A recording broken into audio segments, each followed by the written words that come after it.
Mantemos o olhar voltado para os americanos para entender os impactos econômicos deste conflito entre Washington e Teherã. Conversamos agora com Andressa Durão, economista do ASA. Andressa, seja bem-vinda à nossa programação, prazer tê-la por aqui. O que podemos já projetar de impactos para a economia dos Estados Unidos após estes ataques? Oi, Gabriel, tudo bem? Obrigada pelo convite. Por enquanto, a gente ainda não acredita em impactos relevantes, tá, para a inflação. Até porque quando a gente pensa em política monetária, a gente pensa muito mais na inflação do núcleo, né, e não na inflação que engloba os preços de energia. Mas pensando no bolso do consumidor americano, sim, os Estados Unidos, diferentemente do Brasil, por exemplo, é um país que é muito sensível a preços de gasolina, né.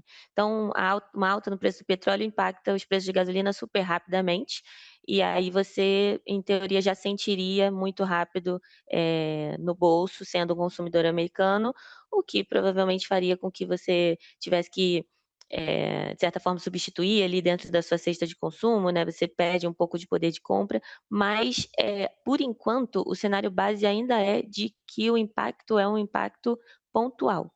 Então, a gente esperaria, se a gente tivesse uma resolução desse conflito nas próximas semanas, que esse preço voltaria, então que o impacto não seria tão relevante, pensando em inflação e principalmente numa inflação de núcleo, né, uma inflação que de fato impacte outros fatores, da economia, como, por exemplo, o que que o Fed poderia fazer em relação a isso, ou como que a economia responderia em termos de crescimento em relação a isso.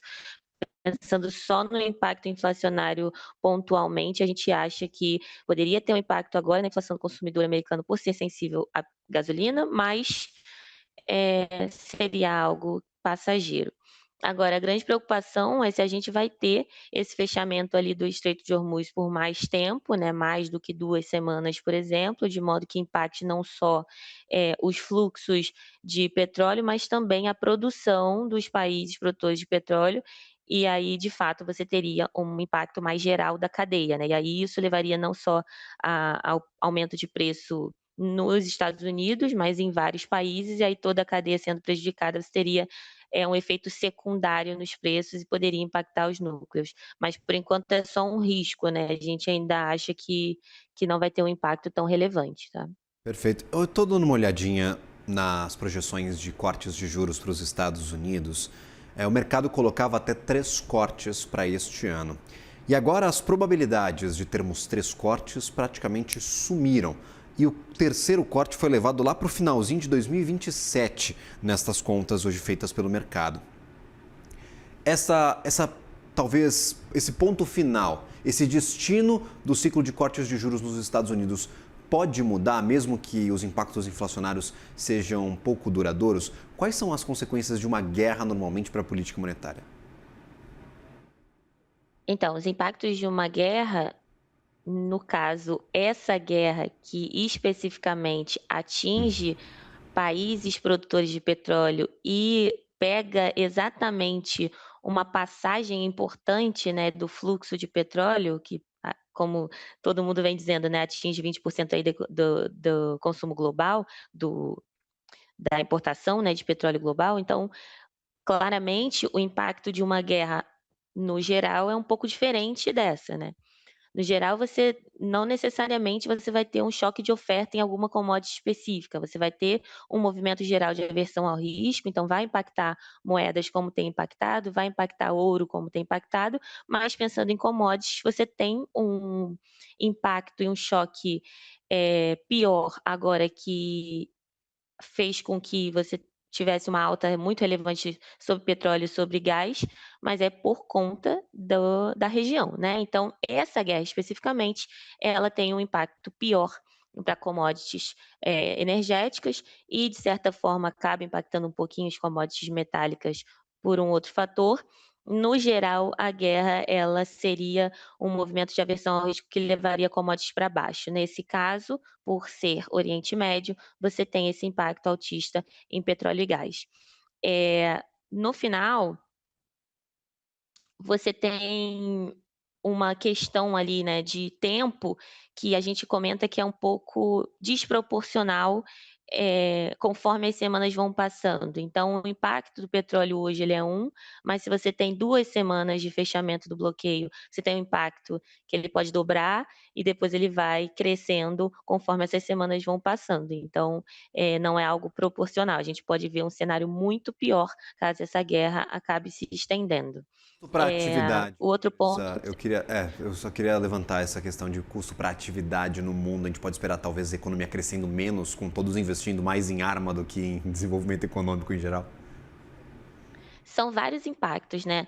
No geral, uma guerra ela vai levar a economia para baixo por conta, né, de interrupções em várias questões, você vai ter paralisações em alguns países que estão sendo atingidos, as pessoas param, né, não só de trabalhar, mas de consumir, não porque elas não estão indo para a rua, mas também por uma questão de incerteza. Então, dependendo do impacto dessa aversão a risco na incerteza do consumidor e do investidor, você vai ter um impacto baixista na economia. E aí não só pensando em Estados Unidos, né, mas pensando no geral, se a gente tem uma extensão dessa guerra, a gente teria um impacto duradouro na incerteza e é um impacto direto na economia. Então, se a gente vê um indicador de incerteza, a gente tem vários, né, mas são bons indicadores. A gente vê isso explodindo, como foi no caso da pandemia, como foi até mesmo no caso do primeiro trimestre do ano que vem, primeiro para o segundo, né, quando o Trump aplicou tarifas, se a gente tiver uma explosão ali dos indicadores de incerteza, a gente poderia fazer uma projeção ali de como isso impactaria o crescimento global. Então, eu diria, um chute seria de que se essa guerra dura um mês, por exemplo, a gente poderia sim ter um impacto de queda na atividade e já prever um PIB global crescendo menos por conta dessa guerra atual. Pensando em gastos públicos, né, com certeza Estados Unidos está sendo impactado, porque não só o custo de produção, mas o custo de envio. Você tem um arsenal ali, né, militar sendo enviado para essa região, então isso custa muito, provavelmente o gasto público com isso vai aumentar. E aí, se você tem que escolher, né, como você vai fazer esse gasto, você acaba tirando também de outros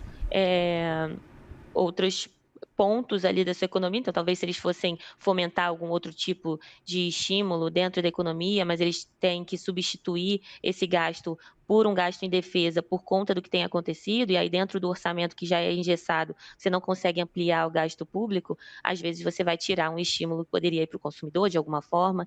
Enfim, são várias questões e vários países envolvidos, né. Eu acho que o que a gente consegue dizer é que Estados Unidos com certeza está tendo um aumento com os gastos de defesa, isso impacta sim o crescimento de um lado positivamente, mas pensando em ciclo econômico, a gente não bota isso na conta, tá. Então, seria uma atividade global para baixo.